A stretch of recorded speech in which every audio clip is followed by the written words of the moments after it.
律賓這一回3線挑戰中國了，包括他強化黃岩島的基線，還包括進軍聯合國來爭取資源。另一方面，解放軍的反制，我們來看到出動他的轟6K 掛載的是鷹擊12亮劍反制。今天做深度剖析，來看到菲律賓不只是闖黃岩島而已，現在同步拉攏了，把美國拉進來，把日本跟澳洲全部拉進來，這一邊在做密集的一個軍演，甚至呢，菲律賓這一次，我們等一下節目也會看到，從法律戰、資源戰到軍事聯盟3線對中國大陸全面施壓。好，我們先來看到菲律賓在這個法律戰上面哦，最新他的動作呢是包括了遞交了黃岩島及周邊海域官方的一個海圖，他說呢這邊是他的，這是他們的一個公告，所謂的領海基線。當然了，中國大陸是立刻有了最新的反制動作，南部戰區是最新直接點名哦，說呢菲律賓它破壞了區域地區的和平哦，那他也說了，接下來他會做這個檢驗自己的實戰化的能力，所以代表說，他針對主權問題已經不是喊話了，接下來恐怕會有這種實戰的能力，所以我們就來看到在武器面，中國大陸是秀出了它的肌肉啊，先來看。掛載的包括了轟6K 它的戰機，它主要是做的就是可以達到遠程的一個打擊，阻止外部的艦隊靠近。第二個武器是071型的登陸艦，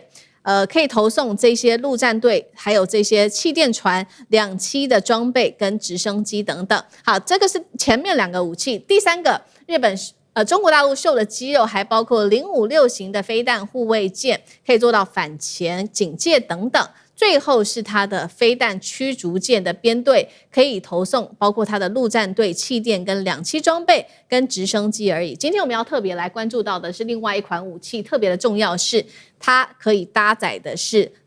鷹擊12，也就是轟6K 搭載的鷹擊12，外界預估這射程就會最多達到500公里了，而且是末端的部分達到數倍的音速，專門可以來針對大型的水面艦艇來做的設計，也就是代表說，一旦從黃岩島的空域來做發射的話，中國大陸真正進入打擊範圍的不再只是菲律賓的軍艦而已，而是它可以介入在南海這邊整體美軍的驅逐艦、巡洋艦，一直到2棲攻擊艦，甚至航母都在它的打擊範圍之內。好，所以今天節目一開始先請教呂艦長怎麼看，是不是他已經在黃岩島這邊都部署好相關的作戰的劇本了呢？那黃岩島周圍的包括了這些警巡啊、海空演習，會不會真的未來就走向一個比較常態化的發展？艦長怎麼看？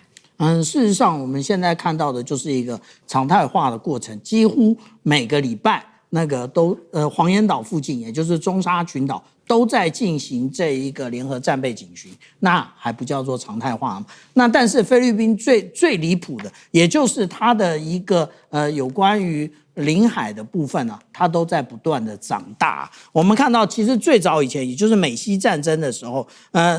結束之後，把這個有關於在這個菲律賓的權益讓渡給美國之後，那黃岩島在哪？黃岩島就在這個圈圈呢，也就是在當初你們簽訂巴黎合約的這一個綠色的這個之外啊。那另外我們看到這是原來最原始的時候，但是我們看到2014年11月30日，我們看到小馬可是興高采烈的抱着他的所謂的海域法的時候，那個時候海域法它所畫出來的領海基線長得怎麼樣？長成這個樣子啊！那也就是說，這一個黃岩島在這個位置有在你的領海基線裡面嗎？也沒有。那但是呢，現在他竟然把黃岩島劃進去了，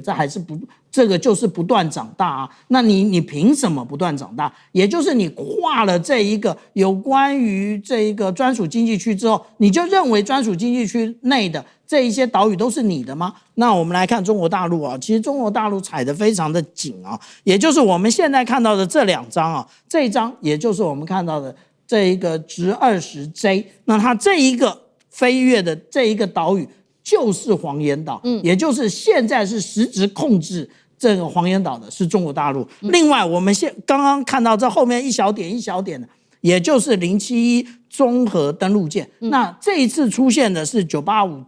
祁連山艦。其實，因為今天這個不是重點，不是在專門講軍武啊。我們如果仔細看的話，祁連山艦前面也裝了這一個燎原1的一個雷射武器了。那我們看到這裡，這前面這個跑得飛快的是什麼？也就是726型的氣墊登陸艇。那這個部分呢，也就是我們講到有關於拳頭的部分是這樣，但是有關於法治的部分呢，法治的部分其實我們在看到2024年11月11月20號的時候，黃岩島就已經公布了相關的這一個領海基線，就是我們剛剛看到那一張。但是我們接下來看到2025年，也就是去年的时候，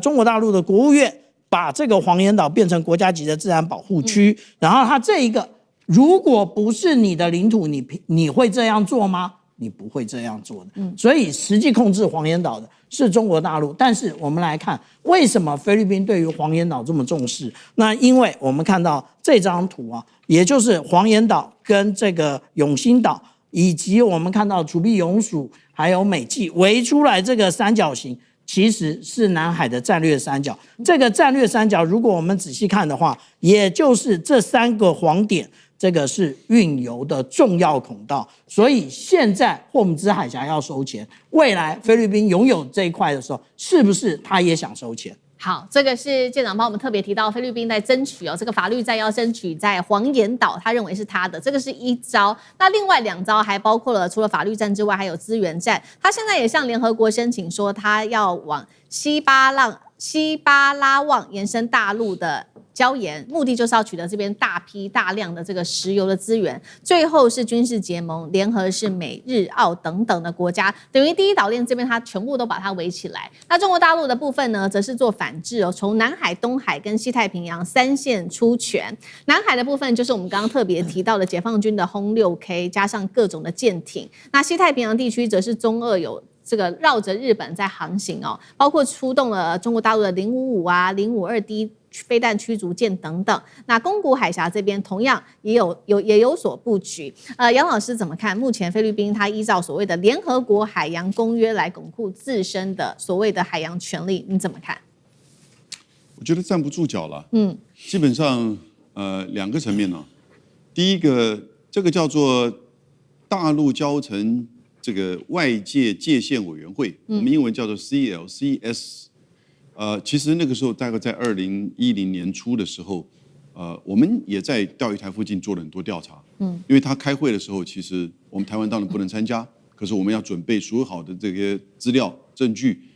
如果討論到有關於大陸礁層的延伸的問題的時候，侵犯到我們中華民國的權益的時候，我們也透過我們的邦交國在大會當中提出來，然後呢表達不同意見。只要一旦在 CLCS 某一個國家，比如說今天大邱委員提出一個主張，他認為這個自然延伸的部分到哪裡，那可能跟他相像或相連的國家提出一個不同意見的時候，這個就會被擱置，因為它不是一個就是仲裁的機構，這個叫做聯合國大陸礁層界限委員會啊，它是一個技術性認定是否真的存在，但是當國家之間有不同意見的時候，它就擱置，它就不討論。留在什麼東西呢？留在你自己本身雙邊或多邊的這個處理，或者是最後在實際上海洋的實力上。好，那今天在南海的情況有2個特殊的東西。第一個就是整個南海行為準則裡面所發展出來很清楚。簡單的講，基本上因為大家都主張主權交疊了，那因此實際佔領的這個島，另外一個別的國家就不會去挑戰，那才能維持穩定嘛。所以到目前為止，越南佔領了29個，中國大陸佔領9個，菲律賓佔領9個，台灣1個，太平島，那大家不會去挑戰。那現在這2個地方，黃岩島跟仁愛礁是誰有效佔領？是中國。那中國大陸有效佔領從什麼時候？黃岩島是2012年，然後呢，仁愛礁應該是1987年。他就設了這個相關的這個就是坐標，因此在這樣一個認定之下，彼此都不會去挑戰。就比今天如果大陸去把在南海群島裡面菲律賓所掌控的幾個島嶼去挑戰，不斷的再去逼近，那你覺得會是怎麼樣？那菲律賓搞了2016，第2個層面就是2016這個南海仲裁，它的一個最大的問題不只是說它把中國大陸主張的9段線，我們主張的11段線給非法化，這是錯誤的。因為那個是1947年就出現的，最大的問題是，他把所有的島礁認為是都是岩礁，不可以擁有專屬經濟區。而同一個時間，日本的那個沖之鳥礁卻主張半徑200海里的專屬經濟水域。是。那如果你都不能主張專屬經濟區，其實別的國家都反對。因此，今天當菲律賓提出這個問題的時候，最大的問題是中國反對，馬來西亞反對，越南也反對，所以誰理你啊？COS 也不會去處理這個問題，所以大家問了說他好厲害啊，他跑到聯合國去掛號，他跑到聯合國去訴求主張，把國際法跟國內法做連結，那是你關起門來自以為是的在玩這個遊戲。但是在實際的層面，而且在法律跟在組織以及在實際的海洋法上面，還有在整個南海的行為準則層面，其實你都走不出你自己菲律賓的大門，那你也沒有任何的實力去處理這個問題，更不要說除了中國以外，所有的國家也都反對你這樣一個做法，會造成整個區域的不穩定。所以我覺得他只能跑到華盛頓叫一叫。好，委員又怎麼看呢？对，在最近這段期間，大家應該都會強烈的感受到哦，就是說菲律賓這隻蒼蠅這個蹦跳的這個頻率越來越高了哦。那原本呢，偶一為之就趕走就算了哦，可是現在看起來菲律賓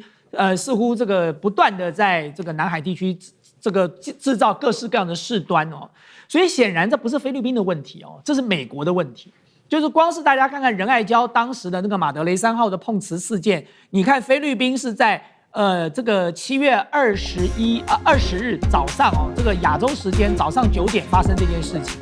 然後呢，在當時是美國時間7月19日星期日的晚上9點，國務院就立刻發表聲明。